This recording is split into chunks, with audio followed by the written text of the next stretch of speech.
And would somebody like to offer to kick things off? All right, we'll be kicking off. Dave, okay. Yeah, okay. Yeah. Dave, I know you get a World Cup and a start to a World Cup, and you get a start to a Rugby Champs and maybe a Bledisloe series. How is this tour different from all those the start to other series? Oh, it's massive, isn't it? We're touring a country that holds the World Cup the last couple of times. It's a proud rugby nation. We have a lot of our players who haven't played a lot of footy in South Africa, some for a while and some never. Since South African sides went north and out of Super Rugby, so it's a massive challenge. But it's exciting. The guys. We're going to play strong sides. I'd say reasonably hostile crowds and challenging environments. There's a time zone to deal with initially, and there's altitude and a number of things that a lot of our players haven't experienced a lot of recently. So we're really excited. It's great with the first 3 games. Gives us a chance to create competition for places for that first test side, and the fact that everyone will get to play, it's a real buzz within the group. So we say the excitement or the anticipation is the biggest buzz in the team at the moment. Everyone's excited at the moment. I think as the intensity of the tour grows, it's probably a little bit more pressure on. But well, we've been in Cape Town for almost a week now. It's a great place to start the tour. We've got fantastic facilities here and been well looked after. So we've got a number of trainings in now, and we've acclimatised them. So we'll be ready to go Friday night. So I'd say we're excited. Coach, can you please explain the methodology of selection, specifically the balance between giving guys game time and guys pushing forward to spots? Yeah, that's all of it. We've sort of picked the teams to play in these games. Now we've already made little changes based on somewhat a little bit on injury and some where we've just changed the emphasis of that group. If you look at this first game, there's a number of guys who have returned from injury recently, or didn't play a massive amount of footy in that Nations Cup series, and so. But if you look at the side, it's pretty experienced too. You got guys like say Bowden Barrett playing, who didn't play a part in that, but is training out of his skin and ready to go. So we think it's a really good blend. It's a strong side, but a number of guys in there be desperate to make an impression. One of them, perhaps Ethan Waikato. Can you just talk about what you want to see from him in this game? Just what we've seen from him. He's a competitor. Got a massive engine. He does a lot of the work under the radar that maybe a lot of people don't necessarily see or appreciate. So we certainly do. So what we know is we'll get a lot of repeat efforts out of him, and generally what he does creates opportunities for others. And just on the whole, what are the KPIs on this game? It's been a long time since the All Blacks have played a midweek fixture against a provincial or a club side. What are you expecting to see out of the All Blacks in this one? I just want to build on what we've done over the past 3 games. So, we've had a little bit more time together, and that's been good. But there's some new combinations, and we're going to play against a side that is very competitive in the URC. We'll be excited about the potential of an international scalp, and so that makes them dangerous. This is just about us getting better. We've got a test match only around the corner, and we know we'll need to be better against them than we were in the previous 3 tests. Dave, in the good old days, when the touring teams come, they'd be softened up by these provincial sides. I mean, you're obviously not going to play as strong a franchise team as they normally are. Are you a little disappointed with that, or was it nice to sort of edge your way into the tour, as it were? I mean, it's still a pretty strong Stormers side, we think. There's no shortage of talent and depth in this country, and so yeah, I look up. I mean, the old days of playing, you know, a French Barbarians or a South African 15 to soften you up, heading into a C series have probably changed, but we've got a massive amount of respect for South African rugby. We're well aware of the quality of the side that we'll play, and we'll give them that respect.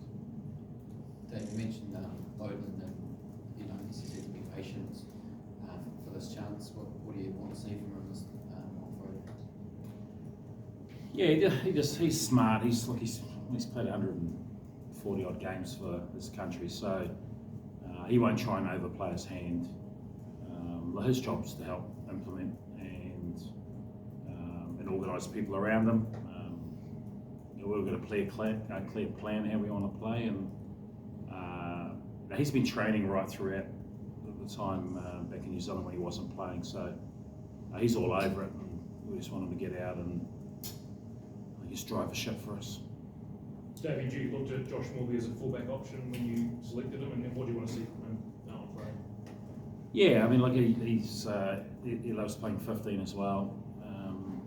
Yeah, gives him a little bit more freedom. It's a chance for him to really take control back there and organise the back three. All the other skill set things that he provides, we just want to see more of. He's been impressive. You know, he's quite understated. His ability to do the obvious is a real point of difference. He knows when to run, knows when to pass, and how to connect, and you know, he's all over the park. We want to see the same thing from a 15 perspective. Probably spend a little bit more time at first receiver, which we're keen to see, and yeah, and he, you know, he's got a strong kicking game. He's very strong high ball. We think he'll get a bit of practice on the weekend. One player that you touched on when you named his squad that missed out was Duplessis Karifi. He's moving to second 5. Is that a move that you anticipated or instigated? Definitely didn't instigate. No, I wouldn't have anticipated that. Yeah. Look, he's an excellent player, isn't he? So there'll be a reason why they're playing him at 12. I'm not sure why it is. Maybe they got some injuries there, and yeah, I'll be interested to see how he goes. Dave, you mentioned that you expect to face hostile crowds on this tour, but here in Cape Town, you probably will have a fairly major support base. So can you give us your thoughts on what it feels like as a New Zealander to have such a strong All Black support here? Oh, it's awesome.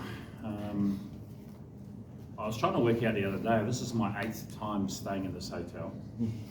So we've played the Stormers a lot when I was with the Chiefs, and the support we got was always fantastic, and I know the big supporters of all the New Zealand sides that came through here, and very much so the All Blacks. So the crowd that we saw last Friday on short notice at the stadium were very, very passionate, and yeah, so it's going to be great to have those sorts of voices and numbers and behind us this week, and it's a nice way to start the tour off. Dave, Yakin Ahmed is going to make his Stormers debut against the All Blacks. What do you make of the young man as a player? I mean, both their halves are excellent, aren't they? So,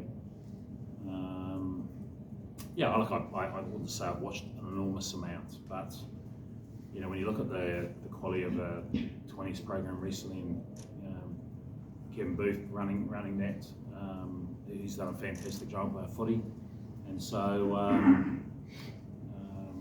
yeah, it's a great opportunity for them, and they've got a couple of young kids who will be excited. They've got some good experience around them, and I'd imagine that they'll want to play and show their hands. So you know, we've got to do our best to deny them time and space. Dave, just speaking about the Stormers, which aspects of play, having done the analysis on them, do you expect them to challenge you the most? Look, we've had a massive amount of focus on us. I building our game. We've got lots of new guys have come in. We've had a decent look at all three sides, and because of a short turnaround in games, we've looked for common ground, so areas that we expect the Stormers, the Sharks and the Bulls to try and stress us, or opportunities that'll be there, and then little tweaks based on who we're playing, because it's just not the same amount of time to review and preview and scout teams in 4-day windows. I mean, I'll try and get a couple of trainings in. So yeah, I'm not going to talk a lot individually about what we think the Stormers will bring, but I wouldn't know they kick a lot. They're really to apply pressure through that is a real point of difference. I've got absolute lightning wheels all over the park, and so yeah, we're going to have to deal with that. But it does create opportunity for us. A bit of ball will be kicked to us, and if we can deal with that, then we'll get some opportunities. So yeah, hopefully the weather plays its part. How's Cody Taylor's injury coming on? Yeah, it's coming along well. Timeline on it? Yeah, like he's potentially going to be right for the Bulls. We're not going to rush that day, so yeah, like he was running today, got a little bit of time on the scrum sled. But we're definitely not looking at him against the Sharks. Maybe a small amount of game time against the Bulls, or leave until the Test match. Dave, you spoke about everybody getting opportunity in the next 3 games to put up their hands. But starting in the first game, does that give some players a leg up for the Test team? Oh, I hope they think that, because we want them to perform well and apply pressure. So, yeah, I look at, for the guys who aren't playing, they're going to wait 4 days. So their opportunity was only around the corner. We've made sure that our focus has been on the Stormers, so we haven't, while us coaches have done a fair bit of work on the Sharks, as a playing group, our focus has been totally on the Stormers. So we're just making sure that where our feet are is where our focus is, and so the guys not playing are contributing and helping that group prepare. So yeah, I think everyone will get their opportunity, and so these boys are excited about getting theirs on Friday. Dave, I'll just represent the side of the table for a change. In the past Super Rugby matches made it easier for you to experience what the South African teams, the players were up to. You don't have that opportunity anymore, so how do you end up finding that IP now in order to prepare yourselves for the series?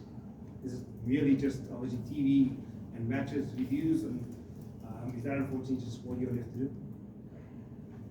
Oh, I mean, there's plenty of opportunity to analyse. We watch a lot of rugby. It's obviously, I've spent my last 3 years in Japan, but watching lots of Super Rugby and a lot of stuff in Europe where obviously the South African sides play. And look, it's a real. I still think it's a real pity South Africa aren't part of Super Rugby. It was pretty special, and I understand why. It's a hell of a lot easier to go north, fly overnight, wake up there, same time zone, and yeah. But it was a pretty special part of Super Rugby to come over here and challenge yourself against great sides in tough conditions. So so we're going to experience it firsthand. Obviously, we're at sea level the first couple of games. Bulls at altitude have been a good week to recover from that and play a test. So we won't talk much about altitude, to be fair, and we never did when we come over here.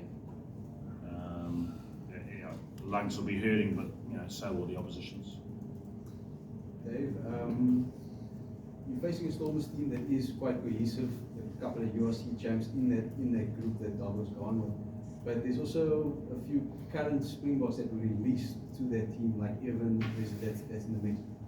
Do you feel that also gives, not just in the Springboks the edge, but a Stormers side with players that are fired up to make an impression for the rest of the tour and for possible selection further down the line in green and gold? Yep.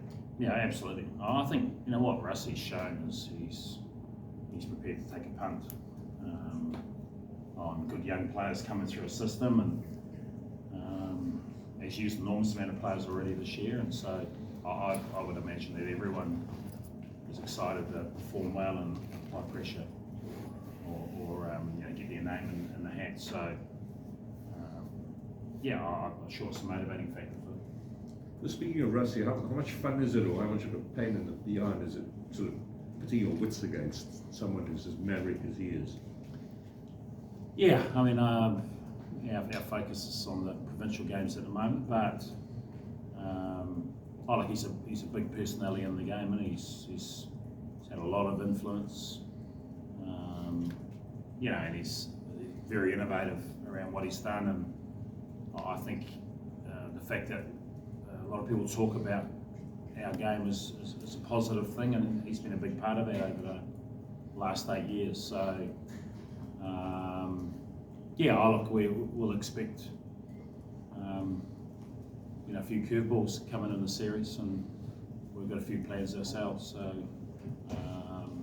we've got a massive amount of respect for him and what he's achieved in the game.